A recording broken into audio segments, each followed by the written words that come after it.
You're saying that when an investor comes in or comes to Kenya, does it mean you don't have local investors who can do this? We have local investors, but most of them, we have local investors, but most of them are involved in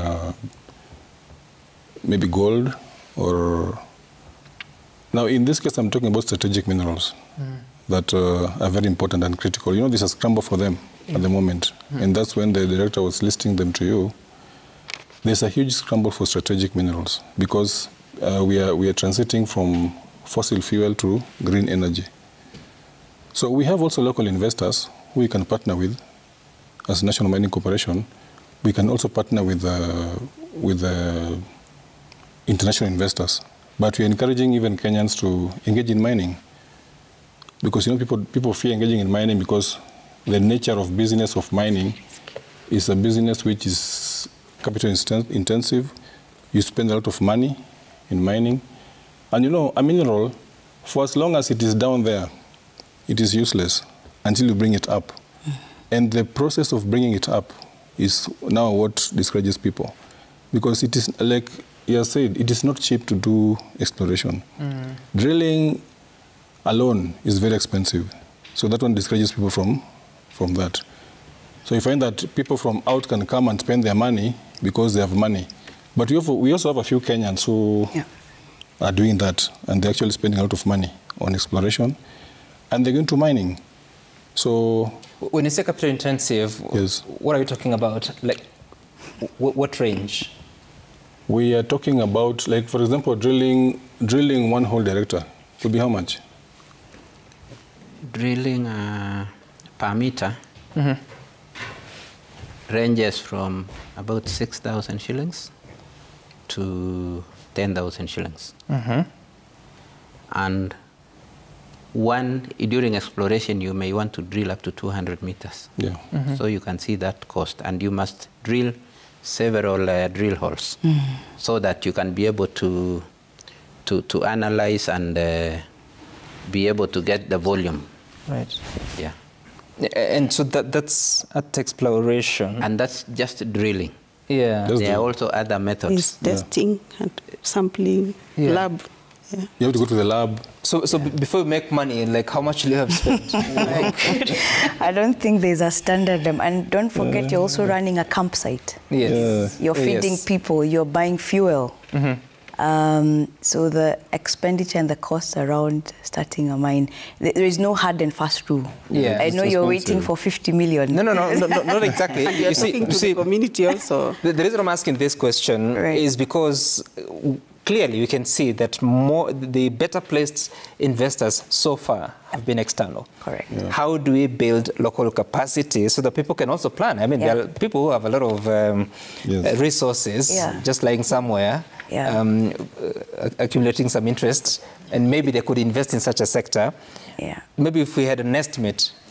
But it goes back to what our environment is. Right now, you cannot walk into a bank and say you're a miner for a loan because of the risk.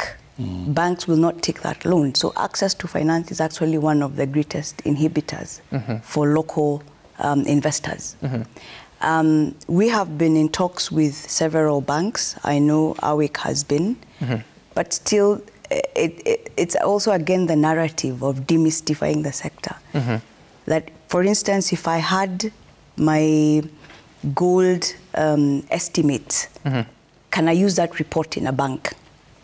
And so it's a conversation that they'll need to buy into. But yes, that's a big challenge for local investors. Let me give you an example, Sam. For saprolite mining. Here, a miner, and it's done by small-scale miners mostly, and artisanal miners. And you know, for you to get good saprolite, you must go deep. Maybe you can dig a shaft up to maybe 100 feet deep. Then you start moving. Now, when you're deep down there, you start moving horizontally. You can even go to 300 meters. So it is not easy to do that. So you'll find a miner spending like 2 million shillings every month. And you are still not guaranteed to get the saprolite. Because the nature in which saprolite occurs is very complex. You follow it through following the reefs, and it is not guaranteed that you'll get it. So you can actually do mining for even 1 year, spending 1 million every month, and you get nothing. There are people who have become bankrupt because of mining gemstones. They are bankrupt completely. Yeah. At the same time, there are those, if you are lucky, you go deep, get a very big pocket of Tsavorite, right, and it covers all your cost. Yeah. So it's like a gambling affair because at the same time you cannot, for gemstones, it's difficult to know where they are. Yep. You can know the zone where they are, but you cannot know exactly that you'll get it. And if you get it, you may get the bad quality, not the good one, which you cannot sell. Wow. So it is very complicated and difficult. When you see these miners doing mining, sometimes it's not easy for them. That's why they need a lot of support. There's no way of science helping so that you don't have to spend so many. No, for gemstones, you can use science to decipher a zone where they are occurring. Yeah. But now when it comes to mining, you do what you call prospective mining. You are prospecting as you mine because you're following a reef and with the hope that you'll get something out of it. But you're still not guaranteed that you'll get it. That is for gemstones. But for other minerals that maybe the gold and other you can quantify and you can know what to do. I'm telling you this for you to understand why you find that most people fear venturing into mining because you spend a lot of money and you can lose a lot of money in that. Yeah.